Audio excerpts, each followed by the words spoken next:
ನನ್ನ ಹೆಸರು Mamata, nurture hospital work ಮಾಡ್ತೀನಿ ಆಸ್ ಎ ಲ್ಯಾಕ್ಟೇಷನ್. ಸೊ ಮದರ್ಗೆ ಮೇನ್ ಫೀಡ್ ಮಾಡಬೇಕಾದ್ರೆ ಪೇಯ್ನ್ ಆಗ್ತಾ ಇರುತ್ತೆ. So they can't enjoy and feed. So ಏನು ರೀಸನಿಂದ ಸೊ ಆ್ಯಸ್ ಎ ಲ್ಯಾಕ್ಟೇಷನ್ ನಾವೇನು ಸಜೆಷನ್ ಕೊಡ್ತೀವಿ ಅದಕ್ಕೆ ಇನ್ಫಾರ್ಮೇಷನ್ ಅಂದರೆ, ಸೊ ಯಾವಾಗಲೂ ಫೀಡ್ ಮಾಡಬೇಕಾದ್ರೆ ಸೊ ಮಗುಗೆ ನಿಬ್ಬಲ್ ಪಾರ್ಟ್ ಲೈಕ್ ಇನ್ಸರ್ಟ್ ಮಾಡ್ಬೋದು. It means so entire thing nipple part and ಈ ಒಂದು areola part should be go inside of the baby mouth. So reason ಏನಂದರೆ ಬೆನಿಫಿಟ್ ಮದರ್ಗೂ ಮದರ್ ಮತ್ತು ಬೇಬಿಗೂ ಲೈಕ್ ತುಂಬ ಬೆನಿಫಿಟ್ಸ್ ಇದೆ. ಅಂದರೆ like we can mother side benefits ಅಂತಂದರೆ ನಿಪ್ಪಲ್ ಸೋರ್ ಆಗಲ್ಲ, ಕ್ರ್ಯಾಕ್ ಆಗಲ್ಲ.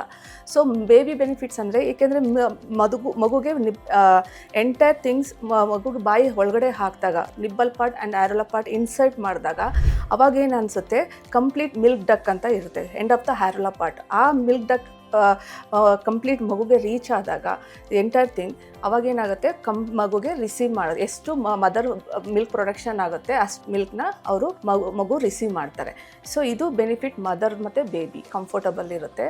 ಸೊ ಕಂಪ್ಲೀಟ್ ಮದರ್ಗೆ like with happily she will feed without pain. So this is a common question. ತುಂಬ ಜನಕ್ಕೆ ಲೈಕ್ ಯಾವಾಗ ಬ್ರೆಸ್ಟ್ ಫೀಡ್ ಸ್ಟಾಪ್ ಮಾಡಬೇಕು. ಸೊ ಸ್ವಲ್ಪ ಜನ 1 year ಸ್ಟಾಪ್ ಮಾಡ್ಬೋದಾ, ಅಥವಾ 6 month ವೀನಿಂಗ್ ಸ್ಟಾರ್ಟ್ ಮಾಡಿದ್ರೆ ಅದಾದ ತಕ್ಷಣ ಬ್ರೆಸ್ಟ್ ಫೀಡಿಂಗ್ ಸ್ಟಾಪ್ ಮಾಡ್ಬೋದಾ, ಇದೆಲ್ಲ ಲಾಟ್ ಆಫ್ ಡೌಟ್ಸ್ ಇರುತ್ತೆ. ಸೊ WHO ರೆಕಮೆಂಡೆಡ್ ಏನು ಹೇಳುತ್ತೆ ಅಂದರೆ ಎಲ್ಲ ಬೇಬೀಸ್ಗೆ up to 6 month exclusive breast feed. So after 6 month complementary feed along with breast feed. So up to till 2 years. So ಇದು ಕಂಪ್ಲೀಟ್ ಆಗಿ ತಗೊಂಡಾಗ ಬ್ರೆಸ್ಟ್ ಫೀಡಿಂಗ್ ಮಾಡಿದಾಗ ಸೊ ಮಗು ಗ್ರೋತ್ ಅಂಡ್ ಡೆವಲಪ್ಮೆಂಟ್ ಚೆನ್ನಾಗುತ್ತೆ. So first thing. Second thing, like ಮಗುಗೆ like infection ಏನಿದ್ರು ಅದು ಇಮ್ಯುನಿಟಿಯಿಂದ complete ಆಗಿ ಅವ್ರಿಗೆ ಪ್ರೊಟೆಕ್ಟ್ ಆಗುತ್ತೆ. ಸೊ ಇದರಿಂದ ಏನಾಗುತ್ತೆ, ಕಂಪ್ಲೀಟ್ ಪ್ರೊಟೆಕ್ಷನ್ ಆ ಮಗುಗೆ ನ್ಯೂರಲಾಜಿಕಲ್ ಸಿಸ್ಟಮ್ ಡೆವಲಪ್ಮೆಂಟ್ ಆಗಲಿ, ಆ ನ್ಯೂಟ್ರಿಷನ್ ಸಪೋರ್ಟ್ ಆಗಲಿ, ಆ ಒಂದು ಇನ್ಫೆಕ್ಷನ್ ಸರೌಂಡಿಂಗ್ ಏನು ಇನ್ಫೆಕ್ಷನ್ ಇದೆ ಅದು ಕಂಪ್ಲೀಟ್ ಪ್ರೊಟೆಕ್ಟ್ ಆಗುತ್ತೆ. ಸೊ ಇದು the benefit of 2 year breast feed. As a lactation, we are